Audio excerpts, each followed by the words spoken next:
Estamos, hermanos, hablando de cuidar la salud espiritual en 1 Timoteo 5, 24 al 25. El texto, hermanos, es este.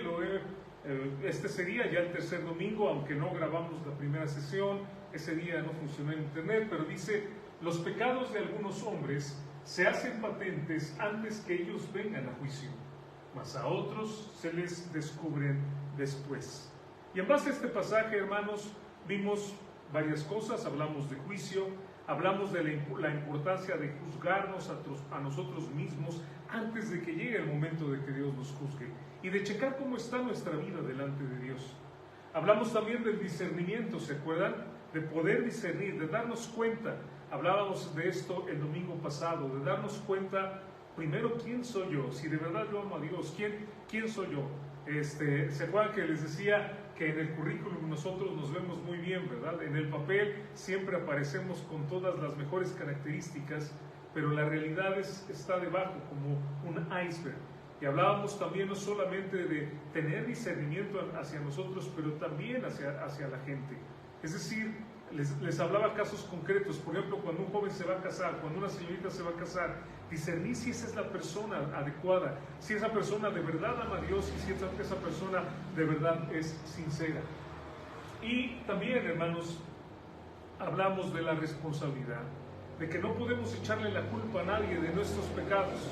Veíamos este texto la semana pasada: los padres no morirán por los hijos, ni los hijos por los padres, cada uno morirá por su pecado. Y no podemos culpar y decir: es que el diablo me hizo hacerlo, es que Dios, ¿por qué me puso aquí? Es que si el hermano hubiera predicado mejor, es que si me hubieran cuidado bien, es que si los hermanos me hubieran llamado por teléfono. No, nosotros somos responsables, hermanos, de las decisiones que nosotros tomamos y de los pecados que nosotros cometemos. Pero vamos al cuarto punto, hermanos, y espero terminar esta sesión con esta meditación de estos versículos. Y vamos a hablar ahora de falsedad. El versículo 24 dice al final, hermanos, estoy en 1 Timoteo 5, 24, y dice: los pecados de algunos hombres se hacen patentes antes que ellos vengan a juicio. Son claros, y de eso hablé ya hace algunas semanas. Son evidentes. Cuando vemos que una persona anda mal y vemos que esa persona le va a ir mal por cómo anda. Pero dice: mas a otros se les descubren después. Y eso me hace pensar, hermanos, que hay pecados secretos que en ocasiones, tras una apariencia de rectitud impecable, en ocasiones atrás de una máscara que parece muy buena, muy espiritual, realmente hay una actitud o una intención perversa y malvada. Y quiero decirles, hermanos, que todos somos pecadores, ¿verdad? La Biblia lo dice así: por cuanto todos pecaron y están destituidos de la gloria de Dios, y no hay una sola persona que sea completamente santa en el sentido de que nunca peque. Pero quiero decirles que hay gente pecadora, y ahí me incluyo, pero hay gente perversa. Y cuando hablo de gente perversa, estoy hablando de gente, hermanos, que tiene intenciones que no son buenas, que hace las cosas con una intención mala, que en el fondo de su corazón realmente hay algo que no podemos nosotros ver, pero es una intención que es perversa. Puedo pensar, por ejemplo, en aquellas personas que critican a otra gente por cosas que hacen, pero ellos hacen eso o peores cosas, ¿no? Me ha tocado a veces en el ministerio conocer gente que ataca a la gente porque es muy grosera o por cierto pecado, pero cuando uno lo llega a escuchar a esa persona cuando está sola o cuando piensa que nadie lo ve, dice más malas palabras que la persona que critica. Y eso yo le llamo perversidad. Eso, hermanos, es encubrir el pecado que la gente tiene. Pienso en gente, por ejemplo, también perversa, y esta es la palabra que uso, perversa, que utiliza la palabra como un medio de ganancia económica. Claro que la Biblia habla del sostenimiento de los obreros, y claro que la Biblia habla de que el obrero es digno de su salario, de su alimento. Hay muchos pasajes de eso, no lo voy a negar. Pero hay gente, hermanos, que utiliza la palabra como una mercancía donde ellos venden las oraciones. Ellos, por ejemplo, le dicen que si usted quiere una bendición más grande tiene que dar más dinero, y que de acuerdo al tamaño del dinero que da va a ser la bendición, o que si usted quiere tener una reunión o alguna cosa le van a cobrar por el uso del lugar, cosas de ese tipo.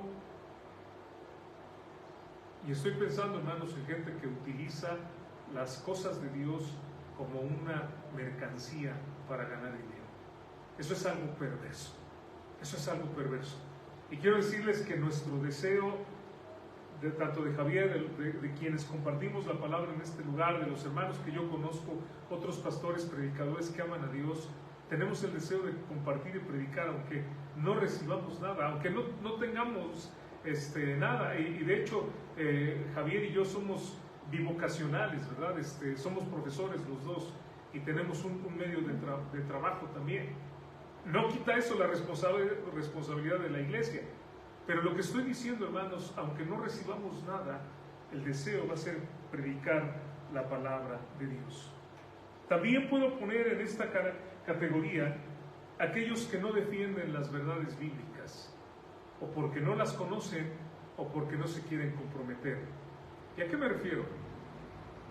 Es muy triste ver, por ejemplo, predicadores muy famosos. Puedo pensar en 2 predicadores en mi mente, ahorita no voy a mencionar nombres, pero puedo pensar en el predicador que tiene la iglesia más grande en Estados Unidos, la iglesia más grande en Estados Unidos, que de hecho compraron un estadio de básquetbol para poder tener ahí la iglesia.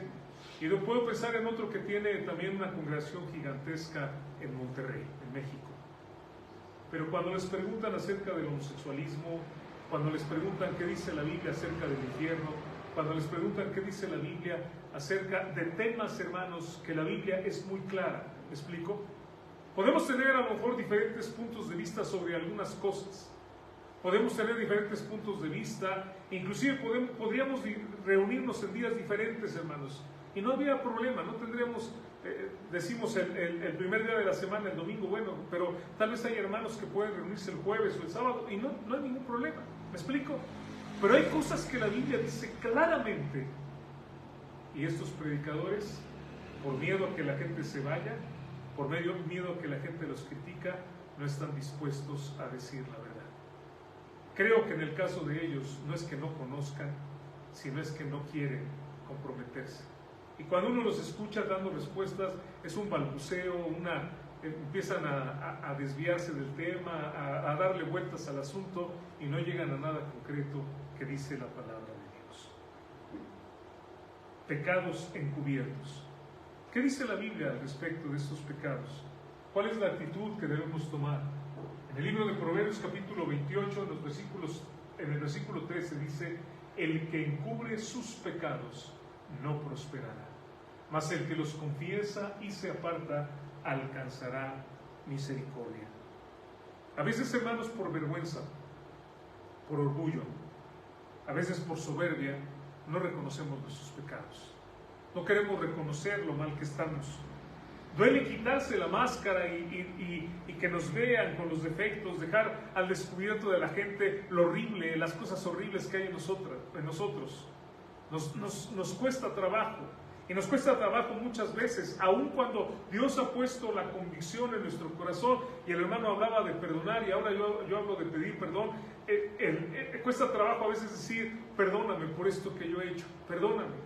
De verdad estoy arrepentido. Cuesta trabajo, a veces inclusive en el matrimonio, ¿no? Decir las palabras: perdóname, estoy mal, lo que hice estuvo equivocado. Pero la Biblia dice claramente, hermanos, vean lo que dice: el que encubre su pecado, ¿qué dice? No prosperará. O sea, no va a haber un avance, no va a haber una mejoría, a menos, hermanos, que nosotros reconozcamos nuestro pecado y le pidamos perdón a Dios. No hay forma de que nosotros prosperemos si no nos arrepentimos. Y podemos decir que es el inicio de la mejoría. Cuando de verdad, hermanos, nosotros nos arrepentimos. Piensa en la salvación. Cuando nosotros somos salvos, el inicio de la salvación, ahí comienza. Cuando reconocemos que somos pecadores y le pedimos perdón a Dios por nuestro pecado. De esa manera es como inicia nuestra salvación. Ahí es donde nosotros creemos en Jesucristo. El texto también nos dice una cosa más. el texto nos muestra, hermanos, una cosa que es muy, muy interesante. Cuando nosotros no queremos reconocer nuestro pecado, confesarlo, es obvio que tenemos miedo a la reacción de la persona. Ajá. ¿Sí me explico? Es decir, si yo dijera, bueno, no se me ocurre nada,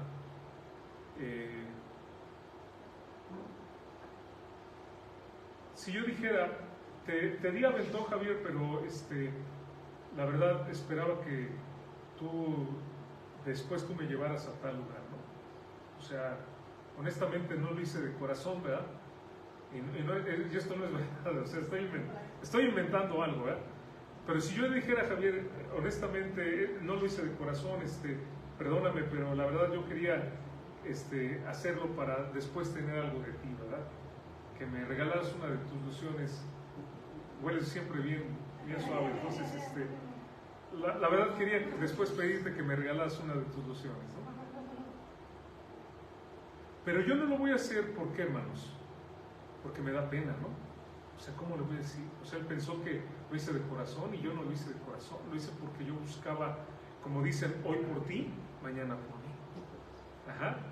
Entonces yo digo, no, pues me da mucha pena. O sea,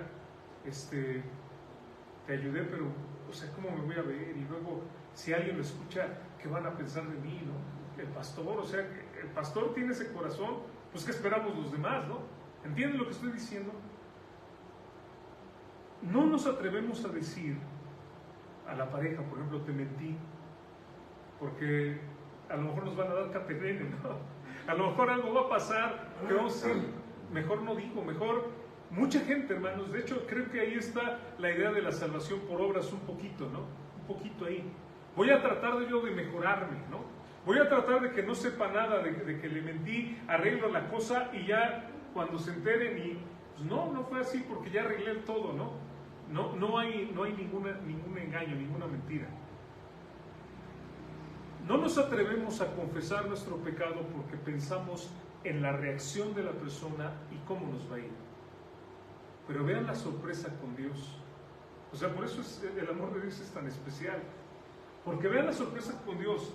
Mas el que los confiesa y se aparta, alcanzará misericordia. Ponga aquí usted lo que usted quiera pensar. Si usted le confiesa algo a su esposa o le confiesa algo a un amigo, si yo le confieso, me va a golpear. Si yo le confieso, me va a dejar de hablar. Si yo le confieso, aunque era mi amigo, va a decir, tú eres ese tipo de persona, ¿sabes qué? No quiero saber nada de ti. Y estoy arriesgándome a que al confesarlo, yo queriendo salir con algo bueno, voy a obtener lo peor. Pero cuando hablamos de Dios, hermanos, y esto es lo maravilloso, lo que a mí pues de verdad me sorprende. Si yo a Dios le confieso mis pecados, Dios, hermanos, que es la persona más santa, Él podría darme una patada y decir, lárgate de aquí, yo no quiero nada contigo. Tú eres un vil pecador y yo soy santo, santo, santo. Tú no mereces para nada que yo esté cerca de ti. Pero lo que dice la Biblia va en contra de todo nuestro razonamiento. Si yo confieso mi pecado, dice la Biblia, alcanzaré misericordia. Esa es la bendición. Por eso es tan hermoso el arrepentimiento genuino.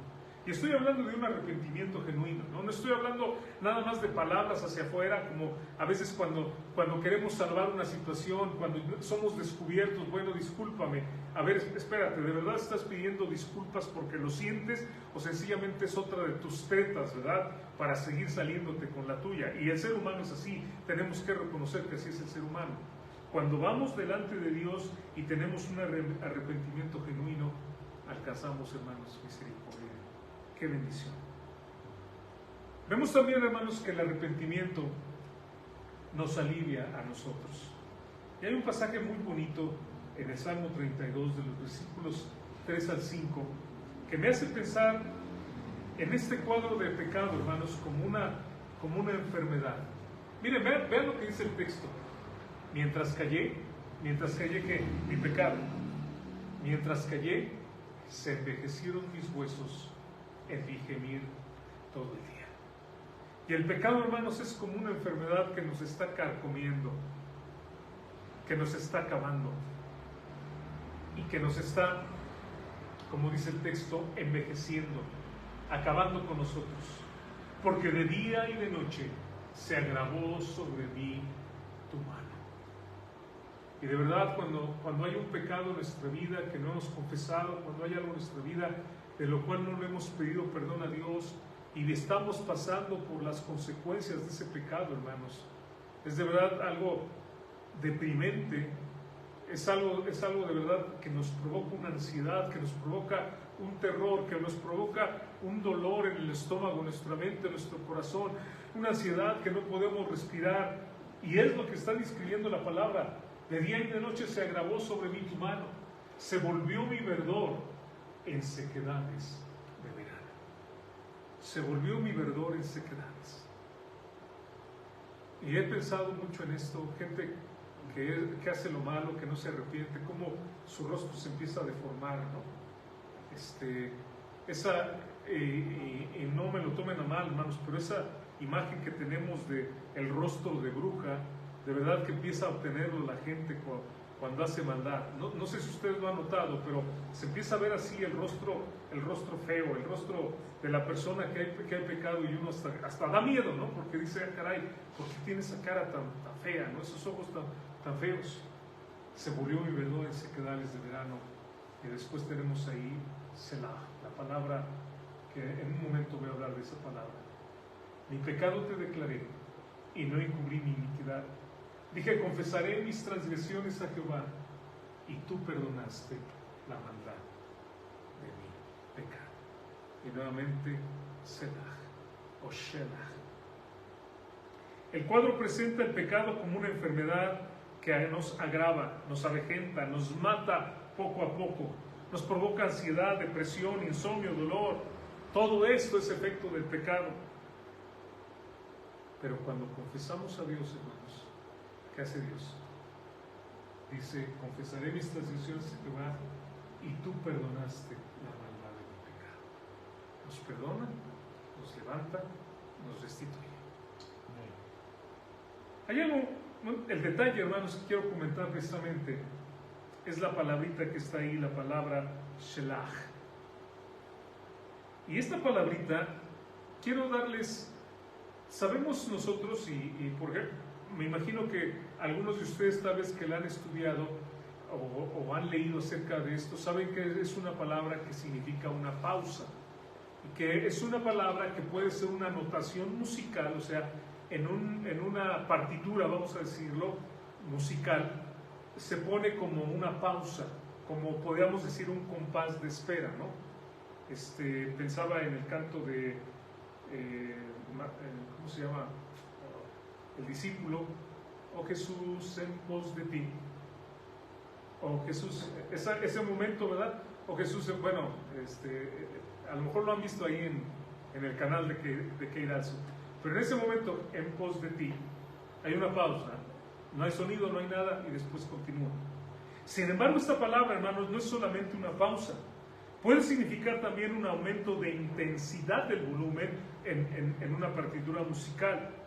La palabra tiene el significado también de una escalera que se utiliza para elevarse, para subir.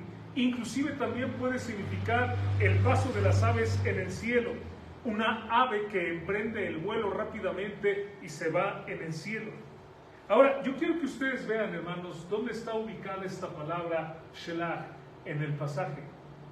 Está ubicada primero donde dice, se volvió mi verdor en sequedades de verano. Y dice Shelah. ¿Y sabe qué me hace pensar?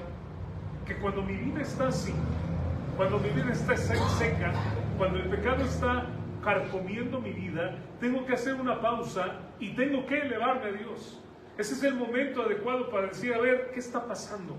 No puedo yo continuar haciendo esto, no puedo yo seguir con lo que estoy haciendo, y en ese momento yo tengo que detenerme y elevarme rápidamente como el ave, acercarme a Dios.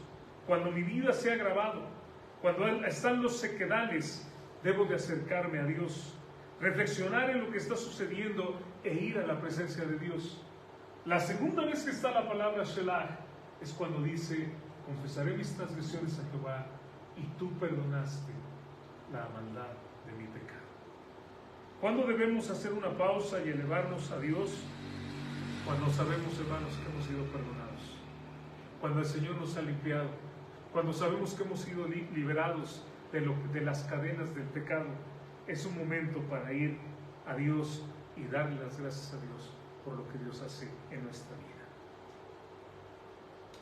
Dios conoce las acciones de nuestro corazón.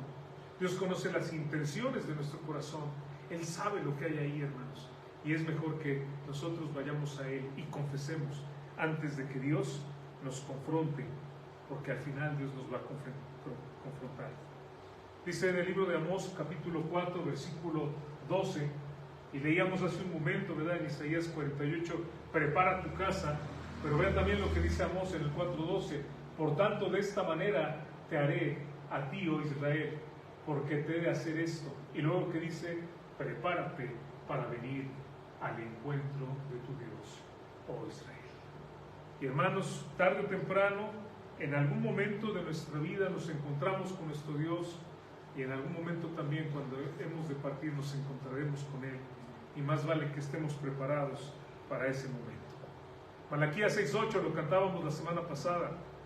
¿Qué es lo que pide Dios de nosotros? Hacer justicia. Javier predicaba de eso hace ya varios domingos. Tener misericordia y ser humildes delante de Dios. Eso es lo que pide Dios de nosotros. Y cierro esta parte diciendo lo siguiente: cuando un hombre descubre sus faltas, Dios las cubre. Cuando un hombre las esconde, Dios las descubre. Cuando un hombre las reconoce, Dios las olvida. Voy a repetir esta frase, hermanos. Cuando un hombre descubre sus faltas, Dios las cubre. Cuando un hombre las esconde, Dios las descubre. Dios lo va a descubrir, no importa cuánto lo ocultemos. Pero cuando un hombre las reconoce, hermanos, ¿qué hace Dios? Dios las olvida. Dios lo olvida. Y por eso, hermanos, hay que ir a la presencia de Dios y buscarlo con un corazón sincero. Vamos a orar, hermanos.